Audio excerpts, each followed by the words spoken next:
عندنا 4 أحاديث الإمام أبو داود قال إنها تكفي المسلم في دينه. إحنا كل يوم بنصحى الصبح نلاقي نفسنا في دوامة، الدنيا بتجري بينا ومشاكل كتير بتواجهنا في شغلنا، في بيوتنا، وحتى في طريقة تعاملنا مع بعض.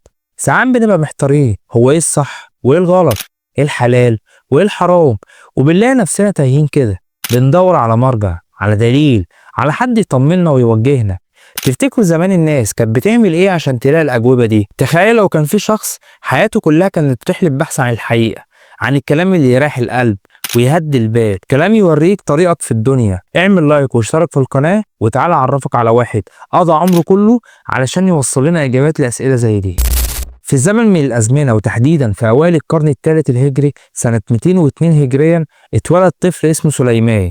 أبوه كان الأشعث واسمه الكامل كان سليمان ابن الأشعث ابن إسحاق ابن بشير ابن شداد ابن عمرو ابن عمران الأزدي. كل الاسم الطويل ده عشان تعرفوا إن من عيلة كبيرة وليها تاريخ. العيلة دي أصلها من بلد اسمها سجستان، اللي هي دلوقتي منطقة كده متقسمة بين أفغانستان وإيران وباكستان، يعني من الآخر واحد كده من قلب آسيا الوسطى. بس كان ليه شأن عظيم. عارفين جد عمران ده قاتل في معركة صفين مع سيدنا علي بن أبي طالب، يعني من عيلة ليها تاريخ في الدفاع عن الحق. الطفل ده اللي كبر وبقى معروف باسم أبو داود السجستاني ما كانش أي حد. المؤرخين قالوا عنه إنه كان إمام أهل الحديث في زمانه ومحدش كان يقدر ينافسه. تخيلوا كده زي لما يكون في لاعب كورة هو الأحسن في جيله، أو دكتور هو الأشهر والأشطر. أبو داود كان كده بس في مجال الحديث النبوي، وهو صاحب كتاب مشهور جدا اسمه سنن أبو داود، وده واحد من أهم 6 كتب في الإسلام اللي بنرجع ليها علشان نفهم ديننا صح. أبو داود ما عادش ببيته متنح في السقف، ده كان رحالة بجد. بدايته كانت في بلده سجستان، لف خراسان كلها وكل حتة حواليها، ودخل مدن زي الراي وهراء، يا رب أكون بقول الاسم صح. المهم قعد يسمع من كبار العلماء هناك، بس ده ما كانش كفاية بالنسبة له. الراجل ده كان عنده عطش للعلم ما يخلص، وهو عنده 18 سنة بس قرر إنه يخرج بره بلده ويبدأ رحلة عمره. تخيلوا شاب في السن ده يسيب أهله ويروح يلف الدنيا علشان يتعلم. أبو داود لف العراق ودخل البصرة وهو عنده 20 سنة، وبعدها بسنة دخل الكوفة، وبغداد دي زارها كذا مرة. آخر مرة كانت سنة 271 هجريا، يعني بعد ما بقى عجوز. وزار الجزيرة والشام وقعد في مدينة اسمها طرسوس حوالي 20 سنة. تخيلوا 20 سنة ببلد غريب علشان يتعلم، وسمع حديث من علماء مصر ودمشق وكل بلاد الشام. الخطيب البغدادي قال عنه، كتب عن العراقيين والخراسانيين والشاميين والمصريين والجزريين كمان، يعني مفيش حتة فيها علم إلا وسليمان راح لها وخد منها. طيب ليه رجع تاني للبصرة؟ دي حتة تانية مهمة. في مرة أمير اسمه أبو أحمد الموفق وهو ولي العهد ساعتها راح لأبو داود في بيته في بغداد علشان يطلب منه طلب خاص. تخيلوا ولي العهد بنفسه يروح لشيخ. الأمير ده ترجاه إنه يسكن في البصرة علشان طلبة العلم يجوله من كل حتة في الدنيا، والبصرة ترجع تنتعش تاني. البصرة كانت خربت بسبب فتنة اسمها فتنة الزنك والناس سابوها. فالإمام الذهبي، واللي بالمناسبة كنا عاملين عنه فيديو قبل كده، المهم قال سكن البصرة بعد هلاك الخبيث طاغية الزنك، فنشر بها العلم وكان يتردد إلى بغداد. وده يوريك مكانة الراجل كانت عاملة إزاي. رحلة أبو داود دي خلته يقابل ويعيش مع عمالقة العلم في زمانه. هو ما سابش بلد ولا شيخ إلا وسمع منه. تخيلوا سمع من إسحاق بن راهويه في خراسان، ومن قتيبة بن سعيد في بلخ، ومن ناس كتير في واسط والبصرة والكوفة وحلب وحران وحمص ودمشق، وسمع من شيخه الأكبر الإمام أحمد بن حنبل في بغداد. ده غير أبو الوليد الطيالسي وموسى التبوذكي وسعيد بن منصور ويحيى بن معين، وده اللي كان إمام أهل العلل، يعني متخصص في اكتشاف الأحاديث الضعيفة. أبو داود ما اكتفاش بالسمع بس، ده كان من ألزم التلاميذ للإمام أحمد بن حنبل.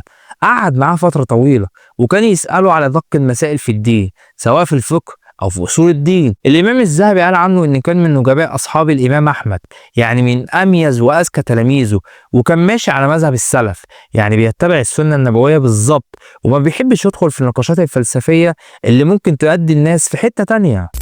لما واحد يكون بالحجم ده طبيعي ان تلاميذه يكونوا من كبار العلماء اللي جم بعديه. والامام ابو داود كان شأنه عالي وصيته ذاع في كل حته، العلماء كانوا بيسافروا مخصوص علشان يسمعوا منه. مين بقى اللي اتعلموا من ابو داود؟ اسمعوا الاسماء دي: الامام الترمذي والامام النسائي واللي بالمناسبة كنت عامل عنهم فيديو قبل كده. المهم انهم الاتنين معاهم كتب سنن من الكتب الستة المشهورة، والامام ابو بكر الخلال وزكريا الساجي واللؤلؤي وابو عبيد الاجري وابو بكر الصولي، يعني معظم ائمة الاسلام اللي جم بعديه كانوا من تلاميذه. تخيلوا الاثر بتاعه كان عامل ازاي. ابو داود كان متأثر جدا بشيخه الامام احمد بن حنبل، قعد معاه فترة طويلة زي ما قلنا، واستفاد منه كتير جدا، لدرجة ان ابو اسحاق الشيرازي ذكر في طبقات الفقهاء انه من اصحاب الامام احمد، وابن ابي يعلي كمان ذكر في طبقات الحنابلة، وقال ان نقل عن الامام احمد حاجات كتير. ده مش بس كده، ابو داود الف كتاب كامل في الفقه على مذهب الامام احمد اسمه مسائل الامام احمد، ورتبه حسب ابواب الفقه، يعني كان فقيه ومحدث في نفس الوقت. أبو داود ما كانش عالم بس، ده كان راجل متكامل، جمع بين العلم والعمل، وكان من العباد الزهاد، يعني كان عنده ورع وتقوى وعفاف وصلاح عالي جدا. العلماء كلهم كانوا بيشهدوا له بالفضل ده. اسمعوا كده قالوا عنه ايه. أبو حاتم بن حبان قال كان أحد أئمة الدنيا فقها وعلما وحفظا ونسكا وورعا وإتقانا. موسى بن هارون قال خلق أبو داود في الدنيا للحديث وفي الآخرة للجنة، ما رأيت أفضل منه. ابن الجوزي قال كان عالما حافظا عارفا بعلل الحديث، ذا عفاف وورع، وكان يشبه بأحمد بن حنبل. وكل ده بيوريك إن الراجل ده كان استثنائي بكل المقاييس. عشان تفهموا ورعه وتعظيمه للعلم، الإمام الذهبي حكى قصة حلوة قوي في كتاب السير. مرة أبو بكر ابن جابر خادم أبو داود كان معاه بغداد بعد صلاة المغرب. الأمير أبو أحمد الموفق ولي العهد جه يخبط على الباب. أبو داود استغرب وقال له إيه اللي جاب الأمير في وقت زي ده؟ الأمير قال جاي عشان 3 حاجات. الشيخ قال له إيه هما؟ الأمير قال له الأولى تيجي تسكن البصرة علشان طلبة العلم يجولك، فالبصرة ترجع تنتعش تاني بعد فتنة الزنك اللي دمرتها. الشيخ قال دي واحدة، هات التانية. الأمير قال له التانية تروي لأولادي كتاب السنن. الشيخ قال أهي دي موافق عليها، هات التالتة. الأمير قال التالتة تعمل لهم مجالس لوحدهم عشان ولاد الخلفاء ما يقعدوش مع العامة. هنا بقى أبو داود قال كلمة للتاريخ، أما دي فلا سبيل إليها، لأن الناس في العلم سواء، يعني مفيش فرق بين غني وفقير، ولا بين أمير وابن عامل، كلهم سواسية في طلب العلم. تخيلوا الثبات ده. ابن جابر حكى ان ولاد الامير كانوا بيحضروا فعلا ويقعدوا وفي ستاره بينهم وبين العم، بس بيسمعوا مع بقية الناس. ودي قصة بتلخص مين هو ابو داود. ابو داود ما سابش وراه شوية احاديث وخلاص، ده ساب مكتبة كاملة، اهمها طبعا كتاب السنن، واللي مشهور بسنن ابي داود، وده اعظم كتبه واشهرها، وده واحد من الكتب الستة اللي هي اساس كتب السنة عند اهل السنة والجماعة. تخيلوا الراجل ده الف الكتاب ده وهو لسه صغير، وخلص منه قبل وفاة الامام احمد بسنة 242 هجرية، وعرضوا على الامام احمد بنفسه، والامام احمد استحسن الكتاب ده جدا. تخيلوا واحد بيجمع نص مليون حديث ويصفيها لأقل من 5000 حديث عشان يطلع لك الزبدة زي ما بيقولوا. ده مجهود طبعا مش طبيعي.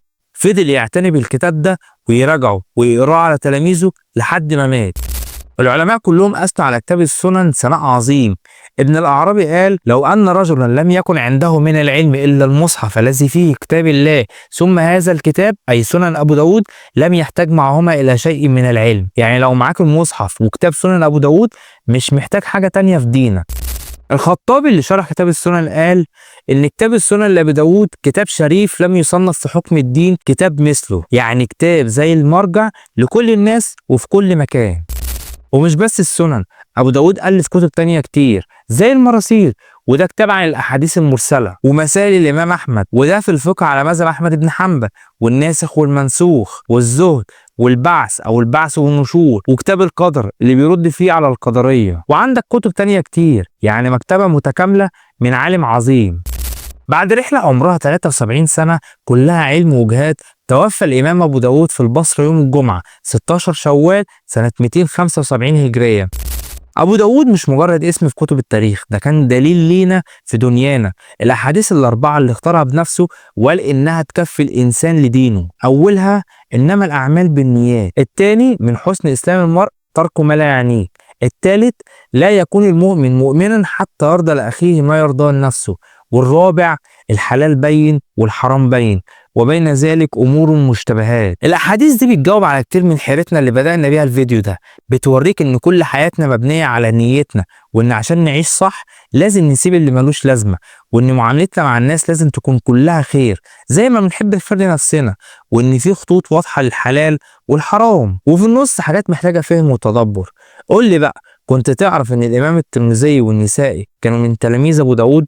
وما تنساش تعمل لايك وتشترك في القناة وتفعل زر الجرس عشان يوصلك كل جديد إن شاء الله.